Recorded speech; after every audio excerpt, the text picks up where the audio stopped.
সৃজনের সাথে থাকার জন্য এবারে সৃজনের পক্ষ থেকে সম্মাননা জ্ঞাপন আমি মঞ্চে আমন্ত্রণ জানাবো সৃজনের কর্ণধার সোমনাথ দাসকে।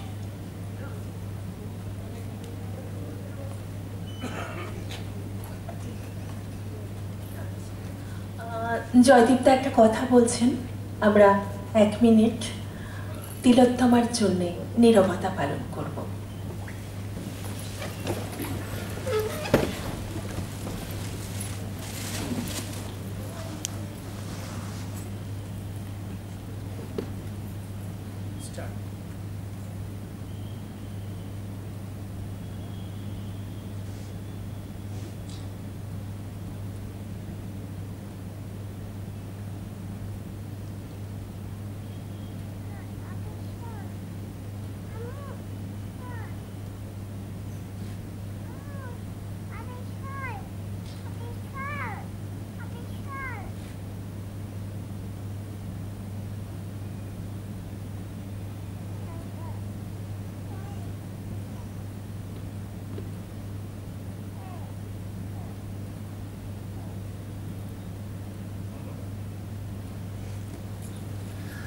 সকলকে অসংখ্য ধন্যবাদ।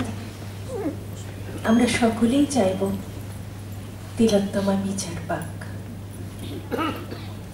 এবারে আমাদের সম্মাননা জ্ঞাপন আমাদের সৃজনের সভাপতি মাননীয় অলোক বিশ্বাস মহাশয়কে উত্তরীয় পড়িয়ে দিচ্ছেন সোমনাথ দাস।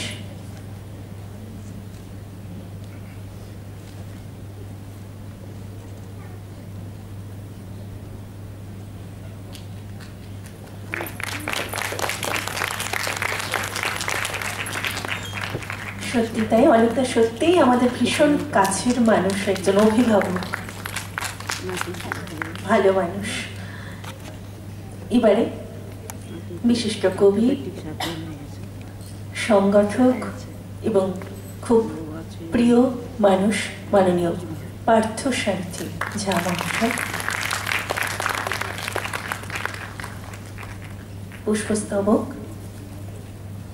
আসলে পার্থসারথী ঝা উনি একটি আন্তর্জাতিক সাহিত্য উৎসব আয়োজন করেন, যেটা 2 দিন ব্যাপী এবং ভারত, বাংলাদেশ, নেপাল বিভিন্ন দেশ থেকে অগণিত কবি এবং শিল্পীরা সেখানে উপস্থিত হন এবং সেটা একটা অত্যন্ত নান্দনিক অভিজাত অনুষ্ঠানে পর্যবসিত হয়।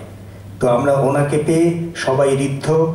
আমরা ওনার সুদীর্ঘ সৃজনশীল কর্মপ্রয়াস কামনা করি এবং উনি আবারও আসবেন সৃজন পরিবারের আমন্ত্রণে, এটা আমরা আশা করছি।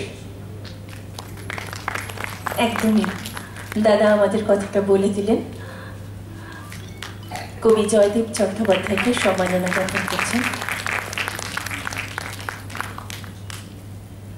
সৃজনের স্মারক সম্মাননা। এবারে ডক্টর চন্দ্রানী সেনগুপ্ত। এত কথা বলার থেকে আমাদের দি বলাটা অনেক অনেক বেশি সহজ আর কাছের লাগে। আমাদের প্রিয় দি,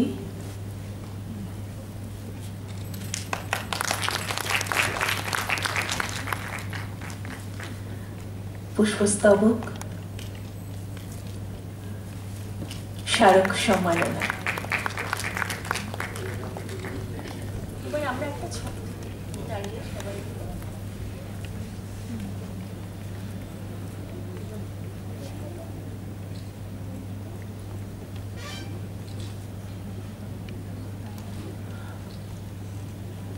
আমি দুটো কথা বলি, সেটা হচ্ছে জয়দীপদার ব্যাপারেই আসি। যেটা মানে জয়দীপদার কথা বলছি এই কারণে, তার আগে আমাদের পার্থদা যিনি বলছিলেন যে প্রতিবেশীর খবর রাখা বা প্রতিবেশীর যে আমরা খবর রাখি না, এই প্রসঙ্গে জয়দীপদার একটা কবিতা আমার মনে পড়ে গেল, ভুবন রাম। তাতে কতদিন আগেই জয়দীপদা লিখেছিলেন যে কতদিন খবর রাখিনি প্রতিবেশীর, কতদিন সেভাবে খেয়াল করিনি প্রিয়ার অনুচ্চার লাবণ্য।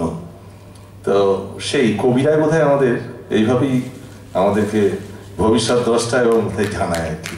আর আর একজন যে মানুষ আমার পাশে যে দাঁড়িয়ে আছেন, যে দিদি আর কি, আমাকে একটু বলতেই ইচ্ছে করছে যেটা, যে আমি এই অনুষ্ঠানটা যে করতে পারবো এটা আমি ভাবিনি। 2 সপ্তাহ আগেও আমার যা শরীরের অবস্থা ছিল, আমি ভেবেছিলাম যে আমার বোধহয় সময় শেষ হয়ে এসছে।